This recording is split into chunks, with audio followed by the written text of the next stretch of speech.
Hello students, today we are going to learn paragraph writing, and in this video we will learn about how to write paragraph. Okay, now listen carefully and understand. तो at first हम लोग जानते हैं what is a paragraph. आखिर एक paragraph होता क्या है, तो इसे ध्यान से समझिएगा। पहले पैराग्राफ का इंट्रोडक्शन आप लोग समझिए, उसे कैसे लिखा जाता है वो समझिए। फिर जो आप लोगों का टॉपिक है, दो topic, my mother and my self, उस टॉपिक को आज मैं एक्सप्लेन करूँगा और आप लोग उसे अपने कॉपी में नोट करेंगे। तो सबसे पहले जानते हैं what is paragraph. What is the paragraph? Paragraph is made up of sentences. Paragraph जो होते हैं वो सेंटेंसेस से बनते हैं, ठीक है, वाक्यों से बनते हैं। Okay, a paragraph should have at least 5 sentences. दूसरा पॉइंट कि एक पैराग्राफ में मिनिमम 5 सेंटेंस एटलीस्ट होना चाहिए, ठीक है, बच्चों के लिए, जो 2-3 के बच्चे लिखते हैं उसके लिए। बट आप लोग थोड़े आगे के क्लास में तो एटलीस्ट 10 सेंटेंस आप लोग को लिखना ही है। Okay, a paragraph has a topic sentence. अब क्या है ना कि एक पैराग्राफ अगर हम कभी भी लिखना स्टार्ट करते हैं तो सबसे पहले उस टॉपिक से रिलेटेड एक सेंटेंस हम लोग को ज़रूर बनाना पड़ेगा, पहले उस टॉपिक का इंट्रोडक्शन वगैरह, ठीक है। Each sentence relates to a single idea about the main topic. और एक जितना भी सेंटेंस उसमें हम लिखेंगे वो सारे उस पैराग्राफ के मेन टॉपिक से रिलेटेड होना चाहिए, उसी के विचार पे ही होना चाहिए। ये नहीं कि हम टॉपिक से भटक गए और कुछ और लिख दिए पैराग्राफ में, ऐसा नहीं है, ठीक है। उसी टॉपिक से रिलेटेड सारा सेंटेंस होना चाहिए। पैराग्राफ्स एक्सप्लेन और डिस्क्राइब समथिंग। और किसी भी पैराग्राफ को अगर हम लिखते हैं तो वो किसी न किसी को चीज़ को एक्सप्लेन करता है, उसको डिस्क्राइब करता है, किसी न किसी चीज़ के बारे में बताता है, ठीक है। अब एक पैराग्राफ के पास एक पैराग्राफ में क्या होता है, ए टॉपिक सेंटेंस, एक सेंटेंस टॉपिक के बारे में होता है, जो टॉपिक है मेन उसका इंट्रोडक्शन। दूसरा सपोर्टिंग सेंटेंस, और उसके बाद का जो सेंटेंस होगा, कुछ सेंटेंस 1 2 3 4 जो भी सेंटेंस आपको जितना भी बनाना है, तो वो जो सेंटेंसेस होंगे वो उसी टॉपिक सेंटेंस से का सपोर्ट में होना चाहिए, ठीक है, नीचे उसी का आइडिया पे होना चाहिए, कुछ और नहीं। एट लास्ट एक कंक्लूडिंग सेंटेंस, और अंतिम में निष्कर्ष निकालने के लिए एक या दो कंक्लूडिंग सेंटेंस भी होना चाहिए उस टॉपिक के बारे में, कि एट लास्ट आप पैराग्राफ के बारे में क्या निष्कर्ष निकालते हैं, क्या कंक्लूजन निकालते हैं, तो उसके बारे में होना चाहिए, ठीक है। तो ये था paragraph. Okay, some basic tips to write paragraph. अब पैराग्राफ लिखने के लिए कुछ टिप्स हैं जिसे आप लोग ध्यान रखेंगे। Right a sentence introducing your topic. जिस टॉपिक पे आपको पैराग्राफ लिखना है उस टॉपिक को इंट्रोड्यूस करने के लिए आपको 1-2 सेंटेंस ज़रूर लिखना है, मिनिमम 1 सेंटेंस आपको लिखना ही है, ठीक है, जिस टॉपिक के बारे में आप पैराग्राफ लिख रहे हैं उसके इंट्रोडक्शन के लिए, ठीक है। नेक्स्ट गाइड है, गिव ए रीज़न, डिटेल और फैक्ट अबाउट योर टॉपिक। अब अपना जो टॉपिक आप दिए हैं उसका इंट्रोडक्शन भी दे दिए, उसके बाद आपको उस टॉपिक का जो भी आप जिस तरीके का पैराग्राफ लिख रहे हैं उसके अनुसार उसका रीज़न देना है, या फिर उसके बारे में डिटेल देना है, या फिर उसका कुछ फैक्ट देना है, जो भी तीनों में से पॉसिबल हो, तीनों में से कोई एक, है ना। तो वो चीज़ आपको उस टॉपिक के बारे में देना है, ठीक है, या तो रीज़न, या तो डिटेल, या तो उसका फैक्ट। पैराग्राफ पे डिपेंड करता है, depend on your paragraph. Okay, explain your reason, detail और फैक्ट।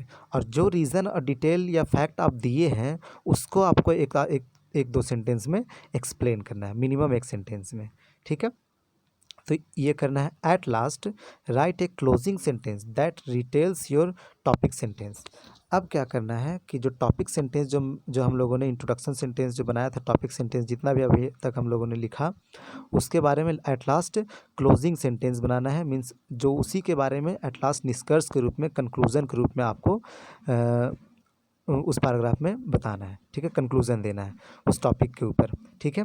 तो ये जो पॉइंट्स हैं उन्हें आप लोगों को पैराग्राफ लिखते समय बहुत ही ध्यान रखना है, अगर परफेक्टली पैराग्राफ लिखना है तो। शॉर्ट में अगर बोला जाए तो ये 3 चीज़ शॉर्ट में दिया गया, यही सबको समझाया। ये टॉपिक सेंटेंस, टॉपिक के बारे में एक सेंटेंस पहला होना चाहिए, उसके बाद सपोर्टिंग सेंटेंस, उस टॉपिक को फिर सपोर्ट करने वाला कुछ सेंटेंस होना चाहिए, उसके बाद एट लास्ट कंक्लूडिंग सेंटेंस होना चाहिए। चाहे आप जितना लंबा लिखेंगे उसके अनुसार सेंटेंस बनाएंगे, 2 सेंटेंस 3 सेंटेंस जैसे भी, है ना। एक कंक्लूज़न, एक से ज़्यादा कितना भी सेंटेंस आप अपने अनुसार दे सकते हैं। धीरे धीरे सीनियर क्लास में जाएंगे तो और लंबा कर सकते हैं। सपोर्टिंग सेंटेंस बीच में और डिटेल से डाल सकते हैं, उसका फैक्ट, रीज़न जो भी। और इंट्रोड्यूसिंग जो टॉपिक सेंटेंस जो बनाएंगे आप इंट्रोडक्शन के लिए, उसको भी आप थोड़ा लंबा कर सकते हैं, बट मिनिमम 1-2 सेंटेंस होना चाहिए। ठीक है, तो इतना आप लोग ध्यान रखेंगे। ठीक है, तो यहाँ पर जो आप लोगों का टॉपिक है वो मैं लिखा हूँ। First topic is my mother. My mother my mother's name is Kalpana. She is a very hard working home maker. She teaches me good habits and moral values. When I come home from school, she makes my favorite dishes. She takes care of everyone in our family. She helps me in my studies and homework.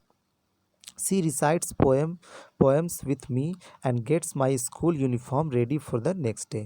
She always prays for the sound health of everyone in my family. She tells me amazing stories when I go to bed. She is the best mother in the world and I love her so much. Okay, तो ये my mother के बारे में था। ठीक है, तो आप लोग इसे लिख लेंगे अच्छे तरीके से, और अपने तरीके से भी अपनी मम्मी के ऊपर आप लोग लिख सकते हैं, तो अपने अनुसार इसे मॉडिफाई कर सकते हैं। ठीक है, और उसे याद कर लेंगे। ओके, नेक्स्ट है my self. My name is Ritik Kumar and I am 10 years old. I study in Indumati Tidwal Saraswati Vidya Mandir Chatra. I study in class 4 and I am the monitor of my class. My favorite subjects are English and mathematics. I am a sincere student and also actively participate in extracurricular activities. My father's name is Sandeep Rana and my mother's name is Sandhya Devi. My father is a businessman and my mother is a housewife. I have two siblings, an elder brother and a younger sister. My brother studies in class 6 and my sister is in class 2.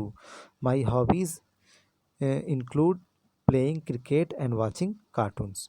Okay, तो ये जो लिखा गया my self के ऊपर, ये तो मैं अपने ही एक करेक्टर लेकर के खुद से लिखा हूँ।